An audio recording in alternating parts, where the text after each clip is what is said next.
ਆਪ ਸਭ ਜੀ ਦਾ ਵੈਲਕਮ ਕਰਦਾ ਬੇਟੇ ਸਕੂਲ ਦੇ ਇਸ YouTube ਚੈਨਲ ਤੇ ਜਿਸ ਦਾ ਨਾਮ ਹੈ ਦੇਵ ਸਮਾਜ ਸਮਾਰਟ ਸਕੂਲ ਮੋਗਾ।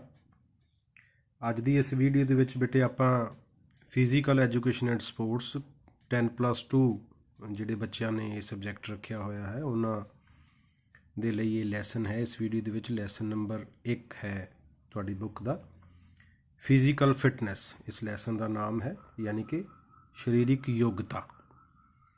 ਇਹ ਲੈਸਨ ਜਿਹੜਾ ਹੈ ਉਹ ਆਪਾਂ ਅੱਜ ਸ਼ੁਰੂ ਕਰਦੇ ਹਾਂ। ਸਭ ਤੋਂ ਪਹਿਲਾਂ ਇਸ ਲੈਸਨ ਦੇ ਵਿੱਚ ਹੈ ਇੰਟਰੋਡਕਸ਼ਨ ਯਾਨੀ ਕਿ ਭੂਮਿਕਾ। ਹੁਣ ਜਿਵੇਂ ਕਿ ਬੇਟੇ ਆਪਾਂ ਜਾਣਦੇ ਹਾਂ ਸਾਰੇ ਸਪੋਰਟਸ ਜਿਹੜੀ ਹੈ ਖੇਡਾਂ ਜਿਹੜੀਆਂ ਨੇ ਉਹ ਸਰੀਰ ਲਈ ਸਾਡੇ ਬਹੁਤ ਜ਼ਰੂਰੀ ਨੇ, ਫਿਜ਼ੀਕਲ ਫਿਟਨੈਸ ਦੇ ਲਈ ਬੜੀਆਂ ਜ਼ਰੂਰੀ ਨੇ। ਜਿਹੜਾ ਖੇਡਾਂ ਦੇ ਵਿੱਚ ਇਨਵੋਲਵ ਰਹਿੰਦਾ ਹੈ ਉਹ ਫਿਟ ਰਹਿੰਦਾ ਹੈ, ਸਵਸਥ ਰਹਿੰਦਾ ਹੈ, ਜ਼ਿਆਦਾ ਐਕਟਿਵ ਰਹਿੰਦਾ ਹੈ। ਖੇਡਾਂ ਜਿਹੜੀਆਂ ਨੇ ਉਹ ਮਨੋਰੰਜਨ ਦਾ ਵੀ ਸਾਧਨ ਨੇ, ਉਹਦੇ ਨਾਲ ਸਾਡਾ ਐਂਟਰਟੇਨਮੈਂਟ ਸਾਡੀ ਹੁੰਦੀ ਹੈ। ਖੇਡਾਂ ਸਾਡੇ 'ਚ ਰੋਮਾਂਚ ਪੈਦਾ ਕਰਦੀਆਂ ਨੇ। ਅਨੁਸ਼ਾਸਨ ਦਾ ਬੜਾ ਅੱਛਾ ਇਹ ਸਾਧਨ ਹੈ ਕਿਉਂਕਿ ਗੇਮਸ ਦੇ ਵਿੱਚ ਕਈ ਪਲੇਅਰ ਜਿਹੜੇ ਨੇ ਉਹ ਰਲ ਕੇ ਖੇਡਦੇ ਨੇ ਔਰ ਜਦੋਂ ਅਸੀਂ ਰਲ ਕੇ ਖੇਡਦੇ ਹਾਂ ਤਾਂ ਇੱਕ ਦੂਜੇ ਨਾਲ ਐਡਜਸਟਮੈਂਟ ਸਿੱਖਦੇ ਹਾਂ ਯਾਨੀ ਕਿ ਡਿਸਿਪਲਿਨ ਸਿੱਖਦੇ ਹਾਂ। ਜਿੱਥੇ ਵੀ ਸਪੋਰਟਸ ਦੇ ਕੋਈ ਕੈਂਪ ਲੱਗਦੇ ਨੇ ਬੱਚੇ ਕਿਸੇ ਵੀ ਟੀਮ ਦੇ ਵਿੱਚ ਜਾਂਦੇ ਨੇ, ਟੀਮ ਸਪਿਰਿਟ ਜਿਹਨੂੰ ਆਪਾਂ ਕਹਿੰਦੇ ਹਾਂ ਉਹ ਆਉਂਦੀ ਹੈ। ਯਾਨੀ ਇੱਕ ਦੂਜੇ ਨੂੰ ਬਰਦਾਸ਼ਤ ਕਰਨਾ, ਸਹਿਨਸ਼ੀਲਤਾ, ਅਨੁਸ਼ਾਸਨ ਔਰ ਲੀਡਰਸ਼ਿਪ ਕੁਆਲਿਟੀਜ਼। ਹੁਣ ਗੇਮ ਕੋਈ ਵੀ ਹੈ, ਕੋਈ ਟੀਮ ਹੁੰਦੀ ਹੈ, ਉਹਦੇ ਵਿੱਚ ਬੱਚੇ ਜਿਹੜੇ ਨੇ ਉਹ ਹਿੱਸਾ ਲੈਂਦੇ ਨੇ ਤਾਂ ਇੱਕ ਕੈਪਟਨ ਹੁੰਦਾ ਹੈ, ਕੋਈ ਵਾਈਸ ਕੈਪਟਨ ਹੁੰਦਾ ਹੈ, ਤਾਂ ਉਹ ਸਾਰੇ ਉਸ ਦੇ ਵਿੱਚ ਹਿੱਸਾ ਲੈਂਦੇ ਨੇ। ਤਾਂ ਲੀਡਰਸ਼ਿਪ ਕੁਆਲਿਟੀ ਜਿਹੜੀ ਹੈ ਉਹ ਸਾਡੇ 'ਚ ਮੇਨਟੇਨ ਹੁੰਦੀ ਹੈ ਅਗਰ ਅਸੀਂ ਸਪੋਰਟਸ ਦੇ ਵਿੱਚ ਇਨਵੋਲਵ ਹੁੰਦੇ ਹਾਂ ਤਾਂ। ਮਾਨਸਿਕ ਯੋਗਤਾ ਦੇ ਵਿੱਚ ਵਾਧਾ ਹੁੰਦਾ ਹੈ। ਬੱਚੇ ਜਿਹੜੇ ਨੇ ਉਹ ਮੈਂਟਲ ਤੌਰ 'ਤੇ ਡਿਵੈਲਪ, ਉਹਨਾਂ ਦਾ ਮਾਨਸਿਕ ਸ਼ਕਤੀਆਂ ਦਾ ਵਿਕਾਸ ਹੁੰਦਾ ਹੈ, ਮੈਂਟਲੀ ਉਹ ਪ੍ਰਿਪੇਅਰ ਹੁੰਦੇ ਨੇ। ਤਾਂ ਚਲੋ ਸਭ ਤੋਂ ਪਹਿਲਾਂ ਆਪਾਂ ਕਰਦੇ ਹਾਂ ਬੇਟੇ meaning and definitions of physical fitness ਯਾਨੀ ਸਰੀਰਕ ਯੋਗਤਾ ਜੋ ਹੈ ਉਸਦਾ ਅਰਥ ਔਰ ਉਸਦੀ ਪਰਿਭਾਸ਼ਾ ਕੀ।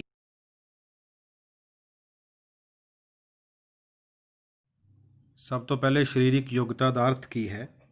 ਤਾਂ ਸਰੀਰਕ ਯੋਗਤਾ ਦਾ ਅਰਥ ਹੈ ਜੋ ਰੂਟੀਨ ਕੰਮ ਆਪਾਂ ਲਾਈਫ 'ਚ ਬੇਟੇ ਰੋਜ਼ ਕਰਦੇ ਹਾਂ ਬਿਨਾਂ ਥਕਾਵਟ ਦੇ ਉਹਨਾਂ ਕੰਮਾਂ ਨੂੰ ਕਰ ਲੈਣਾ, ਇਹ ਸਰੀਰਕ ਯੋਗਤਾ ਹੈ।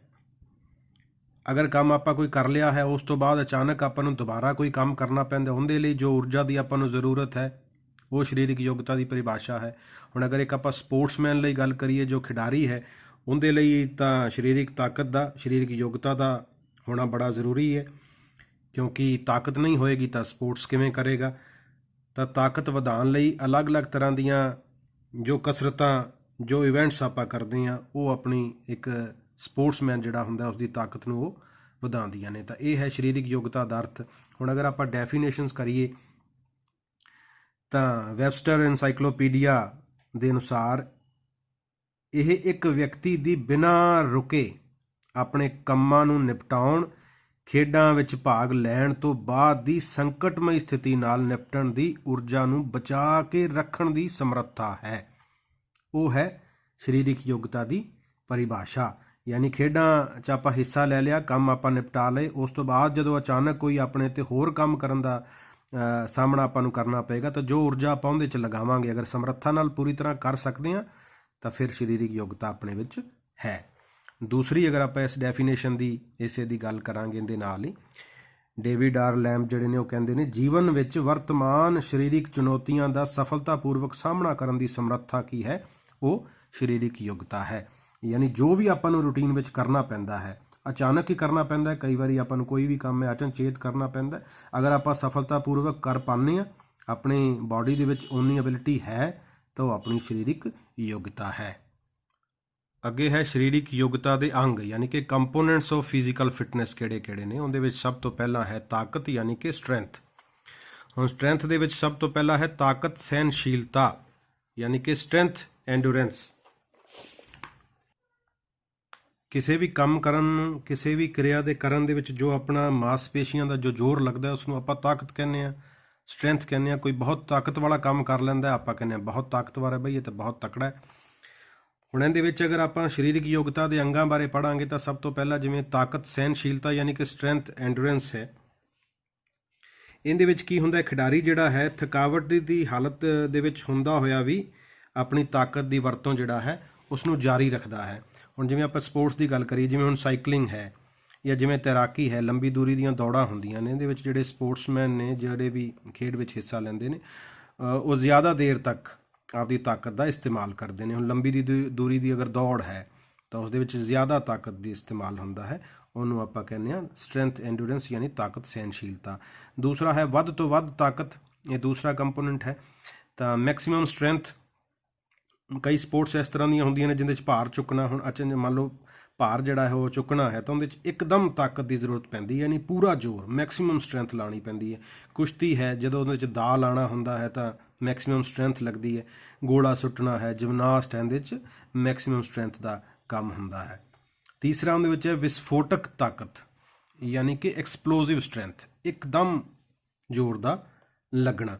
ਹੁਣ ਇਹ ਜਿਵੇਂ ਸਪੋਰਟਸ ਦੀ ਅਗਰ ਆਪਾਂ ਗੱਲ ਕਰੀਏ, ਜਿਵੇਂ ਕ੍ਰਿਕਟ ਆਪਾਂ ਆਮ ਤੌਰ 'ਤੇ ਖੇਡਦੇ ਹਾਂ, ਜਦੋਂ ਕ੍ਰਿਕਟ ਖੇਡਦੇ ਹਾਂ ਤਾਂ ਬੈਟਸਮੈਨ ਜਿਹੜਾ ਹੈ ਉਹ ਆਦੀ ਪਿੱਚ ਦੇ ਉੱਪਰ ਡਟਿਆ ਹੋਇਆ ਹੈ, ਬਾਲਰ ਜਿਹੜਾ ਬਾਲ ਕਰਨ ਲਈ ਤਿਆਰੀ ਕਰ ਰਿਹਾ ਆ ਰਿਹਾ, ਉਦੋਂ ਤੱਕ ਜਿਹੜਾ ਬੈਟਸਮੈਨ ਹੈ ਉਹ ਆਦਾ ਪੋਜੀਸ਼ਨ ਲੈ ਰਿਹਾ। ਫਿਰ ਬਾਲਰ ਨੇ ਬਾਲ ਪਾਉਣੀ ਸ਼ੁਰੂ ਕੀਤੀ, ਉਸ ਪੋਜੀਸ਼ਨ 'ਚ ਆਇਆ, ਬਾਲ ਪਾਈ, ਅਚਾਨਕ ਇੱਕਦਮ ਸ਼ਾਟ ਕ੍ਰਿਕਟਰ ਨੇ ਲਗਾਇਆ, ਉਹ ਬੈਟਸਮੈਨ ਨੇ ਲਗਾਇਆ ਔਰ ਬਾਲ ਜਿਹੜੀ ਆ ਬਾਉਂਡਰੀ ਲਾਈਨ ਤੋਂ ਬਾਹਰ ਚਲੀ ਗਈ। ਇਹ ਜਿਹੜੀ ਤਾਕਤ ਹੈ ਇਹ ਹੈ ਐਕਸਪਲੋਸਿਵ ਸਟਰੈਂਥ। ਠੀਕ ਹੈ, ਅੱਗੇ ਜਿਹੜਾ ਸੈਕਿੰਡ ਇਹਦੇ ਵਿੱਚ ਕੰਪੋਨੈਂਟ ਦੀ ਆਪਾਂ ਗੱਲ ਕਰਾਂਗੇ ਉਹ ਹੈ ਗਤੀ, ਯਾਨੀ ਕਿ ਸਪੀਡ। ਗਤੀ ਜਿਹੜੀ ਹੈ ਉਹਦੇ ਵਿੱਚ ਅੱਗੇ ਅਲੱਗ-ਅਲੱਗ ਪਾਰਟ ਨੇ। ਕਿ ਗਤੀ ਦਾ ਮਤਲਬ ਮੋਟੇ ਰੂਪ 'ਚ ਆਪਾਂ ਅਗਰ ਕਹੀਏ ਤਾਂ ਕਿਸੇ ਵੀ ਕਿਰਿਆ ਨੂੰ ਕਰਨਾ।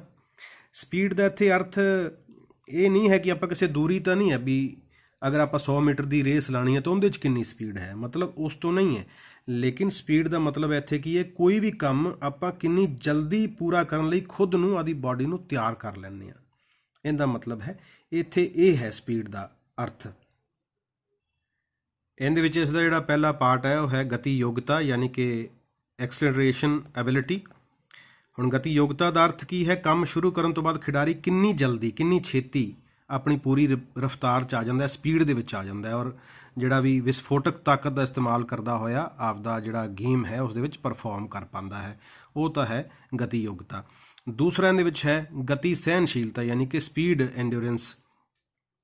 ਇਹਦੇ ਵਿੱਚ ਕੋਈ ਵੀ ਕੰਮ ਜਦੋਂ ਆਪਾਂ ਕਰਦੇ ਹਾਂ, ਕੋਈ ਕਿਰਿਆ ਕਰਦੇ ਹਾਂ, ਉਹਦੇ ਜਿਹੜਾ ਲਾਸਟ ਜਿਹੜਾ ਸਟੈਪ ਹੈ, ਅੰਤਿਮ ਪੜਾਅ ਦੇ ਵਿੱਚ ਇੱਕਦਮ ਜ਼ਿਆਦਾ ਜ਼ੋਰ ਲਗਾ ਕੇ ਜਿੱਤ ਪ੍ਰਾਪਤ ਕਰਨਾ, ਉਹ ਹੁੰਦਾ ਹੈ ਗਤੀ ਸਹਿਣਸ਼ੀਲਤਾ। ਇਸ ਦੇ ਨਾਲ ਤੀਸਰਾ ਪੁਆਇੰਟ ਹੈ ਸੰਚਾਲਨ ਵੇਗ, ਯਾਨੀ ਕਿ ਮੂਵਮੈਂਟ ਸਪੀਡ। ਹੁਣ ਕੋਈ ਵੀ ਕਿਰਿਆ ਅਸੀਂ ਕਿੰਨੀ ਜਲਦੀ ਉਸ ਨੂੰ ਪਕੜਦੇ ਹਾਂ ਔਰ ਕਿਸੇ ਵੀ ਅੜਚਨ ਨੂੰ ਪਾਰ ਕਰ ਲੈਂਦਾ, ਜੋ ਸਪੋਰਟਸਮੈਨ ਦੀ ਗੱਲ ਆਪਾਂ ਕਰ ਰਹੇ ਹਾਂ।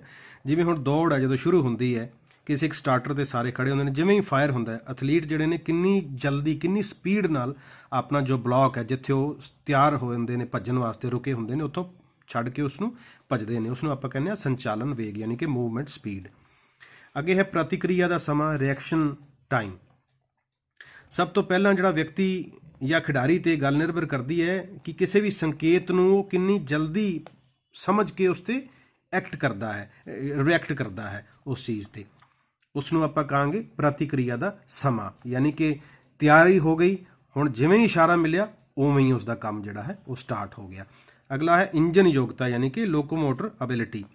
ਐਥਲੀਟ ਜਿਹੜਾ ਹੈ ਜਦੋਂ ਪੂਰੀ ਰਫ਼ਤਾਰ ਫੜਨ ਤੋਂ ਬਾਅਦ ਕਿੰਨੇ ਸਮੇਂ ਉਸੇ ਰਫ਼ਤਾਰ 'ਤੇ ਸਟੇਬਿਲਿਟੀ ਨਾਲ ਦੌੜ ਸਕਦਾ ਹੈ।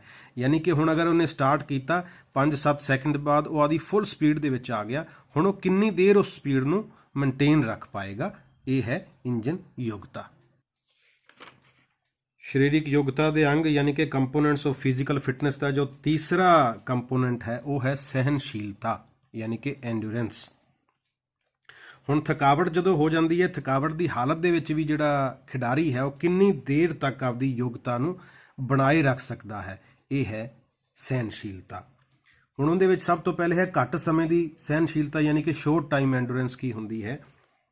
ਜਦੋਂ ਕੋਈ ਸਪੋਰਟਸ ਪਰਸਨ 2 ਮਿੰਟ ਤੱਕ ਕੋਈ ਐਕਟੀਵਿਟੀ ਕਰਦਾ ਹੈ, ਜਿਹੜਾ ਉਹਦਾ ਸਪੋਰਟ ਹੈ ਉਹਦੇ ਵਿੱਚ ਪਾਰਟਿਸਿਪੇਟ ਕਰਦਾ ਹੈ 2 ਮਿੰਟ ਤੱਕ ਦਾ, ਉਹਨੂੰ ਆਪਾਂ ਕਹਿੰਦੇ ਹਾਂ ਸ਼ਾਰਟ ਟਰਮ ਸਹਿਣਸ਼ੀਲਤਾ। ਦੂਸਰੀ ਹੈ ਮੱਧਮ ਸਮੇਂ ਦੀ ਸਹਿਣਸ਼ੀਲਤਾ, ਯਾਨੀ ਕਿ ਮੀਡੀਅਮ ਟਰਮ ਐਂਡੂਰੈਂਸ, ਯਾਨੀ ਕਿ ਥੋੜ੍ਹਾ ਜਿਹਾ ਜ਼ਿਆਦਾ 2 ਮਿੰਟ ਤੋਂ ਲੈ ਕੇ 11-12 ਮਿੰਟ ਦੇ ਟਾਈਮ ਤੱਕ ਜੋ ਸਪੋਰਟਸਮੈਨ ਹੈ ਉਹਦੇ ਵਿੱਚ ਆਦਾ ਇਨਵੋਲਵ ਰਹਿੰਦਾ ਹੈ। ਯਾਨੀ ਆਪਾਂ ਅਗਰ ਪਹਿਲੇ 'ਚ ਗੱਲ ਕਰੀਏ ਸ਼ਾਰਟ ਟਰਮ ਵਾਲੇ 'ਚ, ਘੱਟ ਸਮੇਂ ਵਾਲੇ 'ਚ ਤਾਂ 100-200 ਮੀਟਰ 400 ਮੀਟਰ ਦੀ ਗੱਲ ਹੈ। ਹੁਣ ਮੱਧਮ ਸਮੇਂ ਦੇ ਵਿੱਚ ਯਾਨੀ ਕਿ 1500 ਮੀਟਰ ਅਗਰ ਗੱਲ ਕਰੀਏ, 2000 ਮੀਟਰ ਅਗਰ ਗੱਲ ਕਰੀਏ ਤਾਂ ਉਸ ਨੂੰ 11-12 ਮਿੰਟ ਲੱਗ ਸਕਦੇ ਨੇ। ਉਹ ਓਨੇ ਟਾਈਮ ਦੇ ਵਿੱਚ ਆਪਦੀ ਕਿਰਿਆ ਨੂੰ ਮੇਨਟੇਨ ਰੱਖਦਾ ਹੈ, ਆਪਦੀ ਤਾਕਤ ਨੂੰ ਬਰਕਰਾਰ ਰੱਖਦਾ ਹੈ। ਉਸ ਤੋਂ ਬਾਅਦ ਹੈ ਲੰਬੇ ਸਮੇਂ ਦੀ ਸਹਿਣਸ਼ੀਲਤਾ, ਯਾਨੀ ਕਿ ਲੌਂਗ ਟਰਮ ਐਂਡੂਰੈਂਸ ਜਿਹੜੀ ਹੁੰਦੀ ਹੈ ਉਹ 11-12 ਮਿੰਟ ਤੋਂ ਵੀ ਬਾਅਦ, ਯਾਨੀ ਕਿ ਅਗਰ ਬਹੁਤ ਲੰਬੀ ਜਿਹੜੀ ਹੈ ਦੂਰੀ ਦੀ ਦੌੜ ਹੈ ਜਾਂ ਕੋਈ ਐਸੀ ਗੇਮ ਜਿਵੇਂ ਫੁੱਟਬਾਲ ਹੈ, ਹਾਕੀ ਹੈ, ਜਿਹੜੀ ਲੰਬਾ ਟਾਈਮ ਚੱਲਦੀ ਹੈ, ਕੁਝ ਘੰਟੇ ਤੱਕ ਵੀ ਚੱਲ ਸਕਦੀ ਹੈ, 40-50 ਮਿੰਟ ਜਾਂ ਉਸ ਤੋਂ ਜ਼ਿਆਦਾ, ਤਾਂ ਉਸ ਦੇ ਵਿੱਚ ਲੌਂਗ ਟਰਮ ਐਂਡੂਰੈਂਸ ਜਿਹੜੀ ਹੈ ਸਾਨੂੰ ਲੰਬੇ ਸਮੇਂ ਦੀ ਸਹਿਣਸ਼ੀਲਤਾ ਦੀ ਜ਼ਰੂਰਤ ਪੈਂਦੀ ਹੈ। ਚੌਥੀ ਅਗਰ ਆਪਾਂ ਗੱਲ ਕਰੀਏ ਕੰਪੋਨੈਂਟ ਦੀ, ਉਹ ਹੈ ਤਾਲਮੇਲ, ਯਾਨੀ ਕਿ ਕੋਆਰਡੀਨੇਟ ਐਬਿਲਿਟੀ, ਯਾਨੀ ਸਾਡਾ ਜੋ ਮਾਈਂਡ ਹੈ, ਸਾਡਾ ਜੋ ਦਿਮਾਗ ਹੈ ਔਰ ਸਾਡਾ ਜੋ ਸਰੀਰ ਦੀਆਂ ਮਾਸਪੇਸ਼ੀਆਂ ਨੇ, ਉਹਨਾਂ 'ਚ ਆਪਸੀ ਤਾਲਮੇਲ ਕਿੰਨਾ ਹੈ। ਦਿਮਾਗ ਜਿਹੜਾ ਹੈ ਕਿਸੇ ਵੀ ਚੀਜ਼ 'ਤੇ ਰਿਐਕਟ ਕਰਦਾ, ਉਹਨੂੰ ਸਮਝ ਆ ਜਾਂਦੀ ਹੈ ਔਰ ਸਰੀਰ ਨੂੰ ਆਰਡਰ ਦਿੰਦਾ ਕਿ ਆਹ ਕਰੋ, ਤਾਂ ਕਿੰਨੀ ਜਲਦੀ ਆਪਣਾ ਸਰੀਰ ਜਿਹੜਾ ਹੈ ਉਸ ਕਿਰਿਆ ਨੂੰ ਕਰ ਪਾਉਂਦਾ ਹੈ, ਉਹ ਹੈ ਤਾਲਮੇਲ। ਔਰ ਲਾਸਟ ਜਿਹੜਾ ਇਹਦੇ ਵਿੱਚ ਹੈ ਉਹ ਲਚਕ, ਯਾਨੀ ਕਿ ਫਲੈਕਸੀਬਿਲਿਟੀ। ਉਹ ਆਪਾਂ ਜਾਣਦੇ ਹਾਂ ਕਿ ਆਪਣੇ ਜੋ ਸਰੀਰ ਦੇ ਜੋੜ ਨੇ ਉਹਨਾਂ ਦੇ ਵਿੱਚ ਜਿਹੜੀ ਬਣਾਵਟ, ਜਿਹੜੀਆਂ ਐਕਸਰਸਾਈਜ਼ਾਂ ਕਰਦੇ ਹਾਂ ਆਪਾਂ, ਜਿਹੜੀ ਚੋਟ ਤੋਂ ਬਚਾਉਂਦੀ ਹੈ, ਲਚਕ ਦੀ ਬੜੀ ਇੰਪੋਰਟੈਂਸ ਹੁੰਦੀ ਹੈ ਸਪੋਰਟਸ ਦੇ ਵਿੱਚ। ਉਹਦੇ ਵਿੱਚ ਦੋ ਅਗਾਂਹ ਪਾਰਟ ਨੇ, ਇੱਕ ਐਕਟਿਵ ਫਲੈਕਸੀਬਿਲਿਟੀ ਹੈ, ਇੱਕ ਪੈਸਿਵ ਫਲੈਕਸੀਬਿਲਿਟੀ ਹੈ। ਐਕਟਿਵ ਫਲੈਕਸੀਬਿਲਿਟੀ ਜਿਹੜੀ ਹੁੰਦੀ ਹੈ, ਯਾਨੀ ਆਪਾਂ ਸਰੀਰ ਦੇ ਜਿਵੇਂ ਹੱਥਾਂ ਨੂੰ ਮੋੜਨਾ, ਪੈਰਾਂ ਨੂੰ ਮੋੜਨਾ, ਉਂਗਲਾਂ ਨੂੰ ਮੋੜਨਾ, ਯਾਨੀ ਕਿ ਬਾਹਰੀ ਕਿਸੇ ਬਲ ਜਾਂ ਕਿਸੇ ਵਿਅਕਤੀ ਦੀ ਮਦਦ ਲਏ ਬਿਨਾਂ ਆਪਦੇ ਸਰੀਰ ਨੂੰ ਆਪਾਂ ਕਿਵੇਂ ਮੋੜ ਸਕਦੇ ਹਾਂ, ਇਹ ਹੈ ਐਕਟਿਵ ਫਲੈਕਸੀਬਿਲਿਟੀ। ਔਰ ਪੈਸਿਵ ਹੈ ਕਿਸੇ ਦੀ ਮਦਦ ਲੈ ਕੇ ਮੋੜਨਾ। ਕਈ ਵਾਰੀ ਤੁਸੀਂ ਦੇਖਿਆ ਹੋਣਾ ਐਕਸਰਸਾਈਜ਼ ਲੋਕ ਕਰ ਰਹੇ ਹੁੰਦੇ ਨੇ ਪਾਰਕ ਦੇ ਵਿੱਚ ਜਾਂ ਕਿਧਰੇ ਵੀ ਖੇਡਦੇ ਵਕਤ, ਕਿ ਉਹ ਕੋਈ ਉਹਦੇ ਮੋਢਿਆਂ 'ਤੇ ਪ੍ਰੈਸ਼ਰ ਪਾ ਰਿਹਾ, ਕੋਈ ਉਸਦਾ ਪੈਰ ਪਕੜ ਕੇ ਮੋੜ ਰਿਹਾ, ਤਾਂ ਉਹ ਹੈ ਪੈਸਿਵ ਫਲੈਕਸੀਬਿਲਿਟੀ। ਫਲੈਕਸੀਬਿਲਿਟੀ ਦਾ ਬਹੁਤ ਜ਼ਿਆਦਾ ਮਹੱਤਵ ਹੁੰਦਾ ਹੈ ਕਿਸੇ ਵੀ ਗੇਮ ਦੇ ਵਿੱਚ ਚੁਸਤ ਦਰੁਸਤ ਰਹਿਣ ਲਈ। ਤਾਂ ਅੱਜ ਦੀ ਵੀਡੀਓ 'ਚ ਬੇਟੇ ਆਪਾਂ ਇੰਨਾ ਹੀ ਕਰਾਂਗੇ। ਅਗਲੀ ਵੀਡੀਓ ਦੇ ਵਿੱਚ ਆਪਾਂ ਇੰਪੋਰਟੈਂਸ ਆਫ ਫਿਜ਼ੀਕਲ ਫਿਟਨੈਸ ਜਿਹੜਾ ਹੈ, ਇੱਕ ਇਹ ਵਾਲਾ ਟੌਪਿਕ ਜਿਹੜਾ ਹੈ ਉਹ ਕਰਾਂਗੇ। ਇਸ ਤੋਂ ਇਲਾਵਾ ਫੈਕਟਰਸ ਅਫੈਕਟਿੰਗ ਫਿਜ਼ੀਕਲ ਫਿਟਨੈਸ, ਇੱਕ ਇਹ ਵਾਲਾ ਟੌਪਿਕ ਵੀ ਆਪਾਂ ਨੈਕਸਟ ਵੀਡੀਓ ਦੇ ਵਿੱਚ ਕਰਾਂਗੇ। ਤਾਂ ਉਮੀਦ ਕਰਦਾ ਬੇਟੇ ਸਾਰਿਆਂ ਨੂੰ ਸਮਝ ਆ ਗਿਆ ਹੋਵੇਗਾ। ਵਾਰ-ਵਾਰ ਦੇਖਣਾ ਜਦੋਂ ਤੱਕ ਸਮਝ ਨਹੀਂ ਆਉਂਦਾ। ਔਰ ਅਗਰ ਕਿਸੇ ਵੀ ਵਿਦਿਆਰਥੀ ਨੇ ਸਕੂਲ ਦਾ ਚੈਨਲ ਜਿਹੜਾ ਹੈ ਉਹ ਸਬਸਕ੍ਰਾਈਬ ਨਹੀਂ ਕੀਤਾ ਤਾਂ ਬੇਟੇ ਜ਼ਰੂਰ ਕਰੋ। ਖੁਸ਼ ਰਹੋ, ਪੜ੍ਹਦੇ ਰਹੋ। Thank you.